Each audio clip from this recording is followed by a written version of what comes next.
Members of the American MidEast Coalition for Donald Trump gathered here in Washington, D.C. to show their support for Trump's national security and foreign policies. Before everything, my mom, she's Persian, and my dad is Russian. And as you know, after '79, Iran was completely destroyed by the fanatic Muslim. And I was raised in France, and I did see France was destroyed by the fanatic Muslim, not all the Muslim, but the fanatic Muslim. And obviously, one of the reasons Mr. Trump is stopping, and they want to stop that kind of immigration, because we cannot really check on them, unfortunately. And you don't know who we're going to have here. They are fanatics or not fanatics. And I believe we are the last bastion of the freedom. I'm talking about the United States of America. We are the last bastion of the freedom.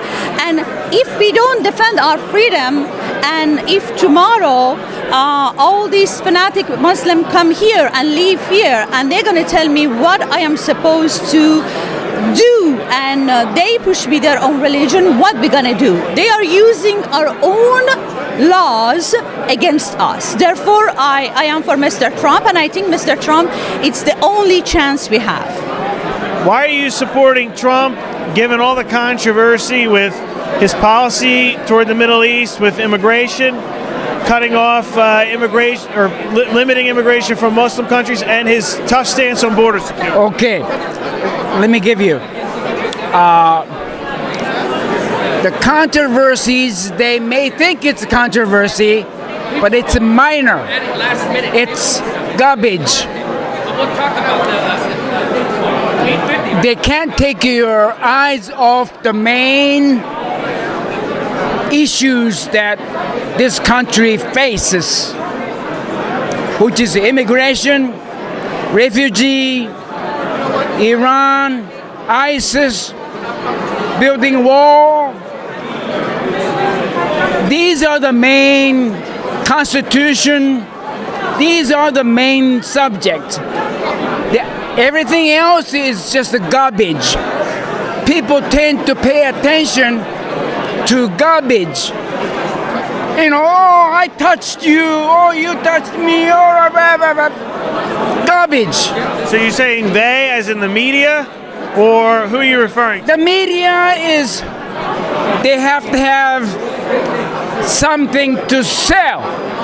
Media is in there to make money. We are tired of the corrupted politicians that come along the way and they claim that they're going to help our people. The problem is our people are at a verge of extinction.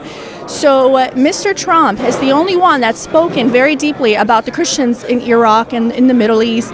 And he is not racist. He is not a bigot. If anything, she is. She's actually made statements before against African Americans, calling them super predators. She's made statements even against, she started the whole campaign about President Obama being Muslim. So she will say things, but she will also never do them.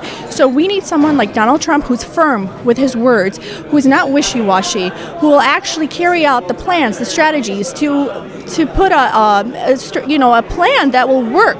We are tired of the same promises that we've been hearing for decades, and we really don't have much time. If Hillary Clinton wins, the Christianity in the Middle East will be done, because she's going to follow the same policies, the same foreign policies that President Obama is doing.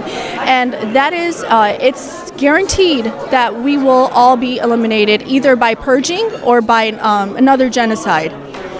Now, Hillary Clinton has also said that Trump's tough rhetoric on terrorism could actually help radical Islamic groups recruit.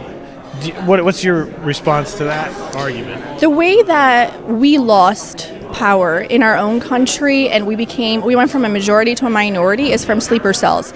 The problem is, if we don't close our borders, they're coming in. Whether anyone likes them or not, it's impossible to vet these people. So these people have already planted sleeper cells in the United States. That's a fact. It's a matter of how many sleeper cells they're going to plant for the size of this country, it's a very large country. So comparing to a country like Iraq that didn't need that many, it just needed 10,000 people in a sleeper cell. So they're definitely planning. Their main prime target is the United States of America because to them this is revenge. I believe Mr. Trump, he will like stop Al Qaeda and ISIS, and he make difference between like a good Muslim and bad Muslim. That's why we with him, and he understand how we feel, It's not like anybody, He know like his ISIS is different, It's not like a Muslim people, We are a good Muslim and we are a good citizens when we live here, And he believe like we are like we're not terrorists, He's not racist. He's not racist with the Muslim. Just he don't like ISIS and Al Qaeda, and we don't like them too. That's why we support them. And I represent here Secular Turks for Trump, which is a member organization of American MidEast Coalition for Trump. Having this said, we support Mr. Trump. Number one, Mr. Trump says Americanism, not globalism, will be our credo. Secondly, we believe that Mr. Donald Trump is the right person to fight against jihadist and Marxist, Leninist terrorism. In Washington, I'm Nicholas Balassi.